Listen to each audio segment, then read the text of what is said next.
Selamat pagi, siang, sore, ataupun malam kepada Bu Anda dan teman-teman sekalian.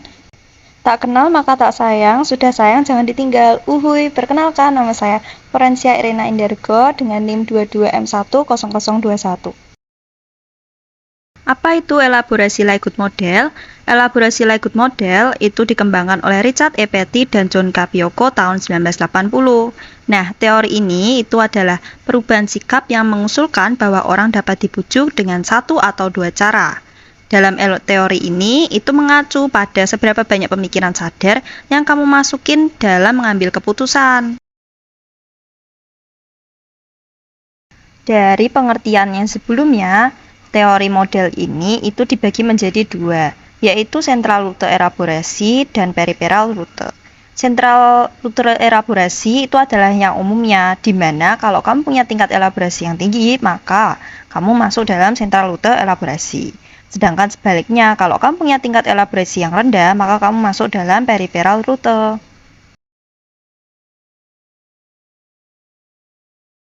Nah, kita tahu rute yang mana harus dipilih itu dari faktor-faktor yang mempengaruhi. Jadi ada 3 faktor, yaitu motivasi, peluang, dan kemampuan.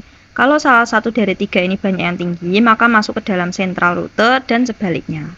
Yang pertama, motivasi. Jadi mudahnya, kalau kamu mempunyai keinginan terhadap sesuatu tinggi, maka motivasinya juga harus tinggi. Misalnya, pemerintah kasih pengumuman keringanan pajak baru buat pesanan yang baru merit. Nah, kalau menurutmu dengan pajak yang baru dikasih itu bakalan mempengaruhi positif tentang keuanganmu, maka kamu tuh bakalan termotivasi untuk mikir kalau pajak ini tuh penting juga. Jadi kamu bisa melakukan sebuah tindakan.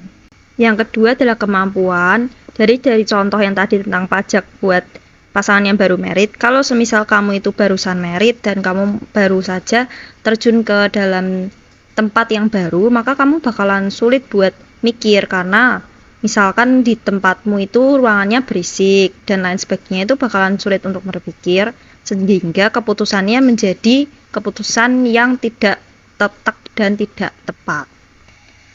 Lalu yang ketiga adalah kesempatan, di mana kita tuh punya waktu untuk menerima pesan dan memproses untuk sebuah keputusan. Misalkan tadi yang dari pajak itu ada tenggat waktu yang panjang, jadi kita tuh bisa mikir dan keputusannya jauh lebih baik.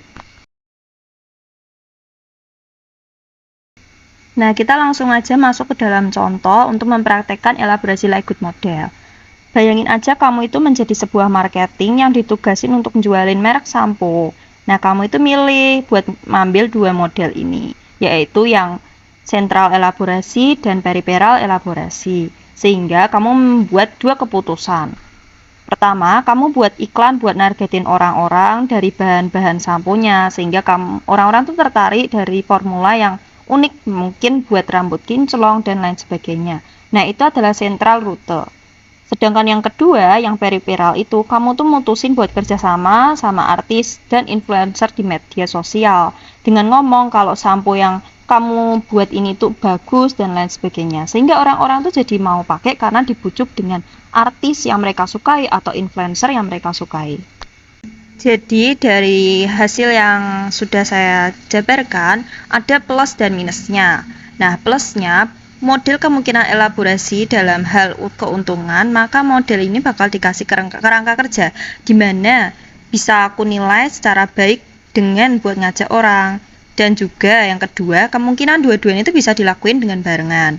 Tapi minusnya, model ini itu tidak bakal ngasih tahu kamu tuh rute yang mana yang bakalan digunain. Bahwa model yang terbaik untuk digunakan itu tergantung pada elaborasi penerima pesan.